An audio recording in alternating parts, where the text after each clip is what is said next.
ఒక్కసారి కొమ్మూరి గోల్డ్ కి కాల్ చేయండి. తాకట్లో ఉన్న మీ బంగారాన్ని విడిపించి మార్కెట్ ప్రైస్ కి వాళ్ళు కొనుక్కుని మిగతా డబ్బులు మీకు ఇచ్చేస్తారు. నమస్తే, వెల్కమ్ టు అవర్ ఛానల్. నేను అనిత. ఇవాళ రేపు అమ్మాయిలకు ఏమైనా ప్రాబ్లం వచ్చినా అంటే ఎవరి దగ్గర నుంచైనా హరాస్మెంట్కి గురి అయినా మనకు ఫస్ట్ ముఖ్యంగా గుర్తుకొచ్చేది పోలీస్ డిపార్ట్మెంట్. అంటే పోలీస్ స్టేషన్కి వెళ్ళడము, ఎఫ్ఐఆర్ పెట్టడం, అంటే కేసు నమోదు చేయడము. ఏంటి అంటే డిపార్ట్మెంట్ మీద ఉన్నటువంటి మనకు ఒక నమ్మకం.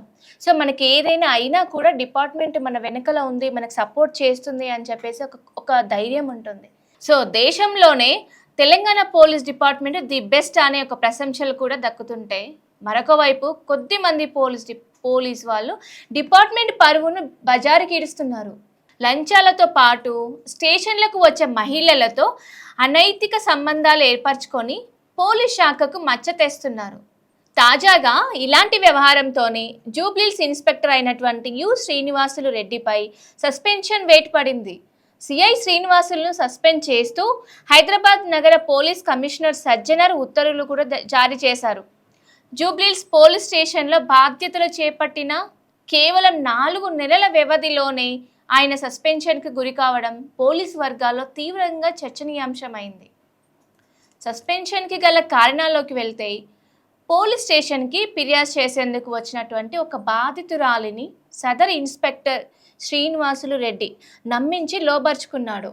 ఆమెతో సన్నిహితంగా ఉంటూ రహస్యంగా ఫోటోలు, వీడియోలు సేకరించాడు. ఆ దృశ్యాలను అడ్డం పెట్టుకొని ఆ బాధితురాలిని పెద్ద ఎత్తున డబ్బు డిమాండ్ చేస్తూ బెదిరింపులకు పాల్పడినట్లు పోలీసు ఉన్నతాధికారులకు అందిన ఫిర్యాదులో పేర్కొన్నారు. అంతేకాకుండా తనపై పలుమార్లు లైంగిక దాడికి పాల్పడడంతో పాటు బలవంతంగా అబార్షన్ చేయించినట్లు బాధితురాలు తన ఫిర్యాదులో సంచలన ఆరోపణలు కూడా చేశారు. ఈ ఫిర్యాదు సీరియస్గా పరిగణించిన పోలీసు ఉన్నతాధికారులు వెంటనే అంతర్గత విచారణకు ఆదేశించారు. విచారణ ప్రాథమిక నివేదిక ఆధారంగా ఇన్స్పెక్టర్పై సస్పెన్షన్ వేటు వేశారు. కాగా సదరు మహిళే తనను పలుమార్లు బెదిరించి పెద్ద మొత్తంలో డబ్బు కాజేసిందని ఇన్స్పెక్టర్ తన వాదనను ఉన్నతాధికారుల ముందుంచినట్లు కూడా సమాచారం అందింది. ప్రస్తుతం ఈ కేసు విచారణ జరుగుతుండగా సో ముఖ్యంగా చూసుకుంటే ఎవరైతే ఈ శ్రీనివాసులు అనే వ్యక్తి ఉన్నారో తన మీదనే ఎవరైతే బాధితురాలైనటువంటి ఒక లేడీ ఉందో తన మీదనే ఆరోపణలు వ్యక్తం చేశాడు. లేదు, తనే నా దగ్గరికి వచ్చి డబ్బులు డిమాండ్ చేస్తుంది, సో బ్లాక్మెయిల్ చేసి నా దగ్గరే డబ్బులు కావాలని చెప్పేసి నన్నే బెదిరిస్తుందని చెప్పడం కూడా జరిగింది.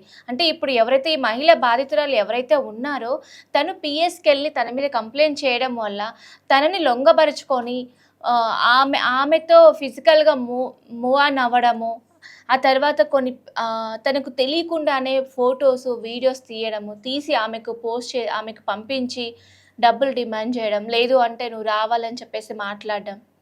ఇవాళ రేపు సొసైటీ ఎలా ఉంది అంటే మనం ఇంతకుముందుకే మాట్లాడుకున్నట్టు ప్రొటెక్షన్ కోసం వెళ్ళినటువంటి ఒక ఆమెని తను ఇలా అక్రమంగా తనపై మూవ్ ఆన్ అవ్వడం అసలు ఎంతవరకు కరెక్ట్ అంటారు?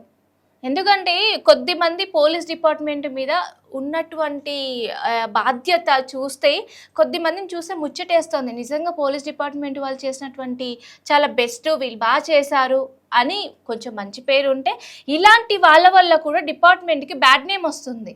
సో ఇలాంటి వాళ్ళు డిపార్ట్మెంట్లో ఉంటే రేపటి నాడు ఇంకా ఏమైనా అమ్మాయిలకి ఏమైనా ప్రాబ్లం వచ్చినప్పుడు పోలీస్ స్టేషన్కి వెళ్తే న్యాయం జరుగుతుందా, లేకపోతే వెళ్ళిన వాళ్ళకి అన్యాయం జరుగుతుందా? అసలు ఇది ఎంతవరకు కరెక్ట్ అంటారు? సో ఈ కేసు విచారిస్తే తనకి ప్రాబ్లం ఉందని చెప్పేసి ఆమె అక్కడికి కేసు పెట్టడానికి వెళ్తే ఆమెకే ప్రాబ్లం క్రియేట్ చేసినటువంటి శ్రీనివాసులు గారు, ఇది ఎంతవరకు కరెక్ట్ అంటారు చెప్పండి? సో ఇవాళ రేపు బయటికి వెళ్ళిన అమ్మాయికి ప్రొటెక్షన్ ఎక్కడ ఉంటుంది? సో ఇది చూసుకుంటే కనుక తను ఏదైతే కేసు పెట్టడానికి వెళ్ళినా ఆ అమ్మాయిని ఇబ్బంది పెట్టడము, తను ఒక ఎఫ్ఐఆర్ తను ఇచ్చినటువంటి నోటీస్లో తను క్లియర్గా రాసింది ఇలా ఇబ్బంది పెడుతున్నాడు, డబ్బులు డిమాండ్ చేస్తున్నాడు అని చెప్పేసి.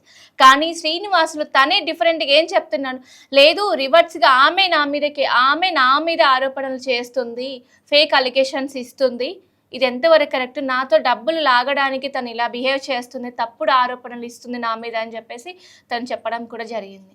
సో చూద్దాము. ప్రస్తుతం ఈ కేసు విచారణలో జరుగుతుండగా త్వరలోనే నిజాలు బయటికి వస్తాయని పోలీసు వర్గాలు కూడా వెల్లడిస్తున్నారు.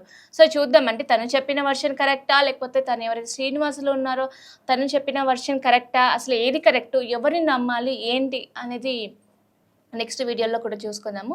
ఇదండి ఇవాల్టి లేటెస్ట్ అప్డేట్. సో ఇలాంటి అప్డేట్స్ కోసం చూస్తూనే ఉండండి అవర్ ఛానల్ని. Thank you.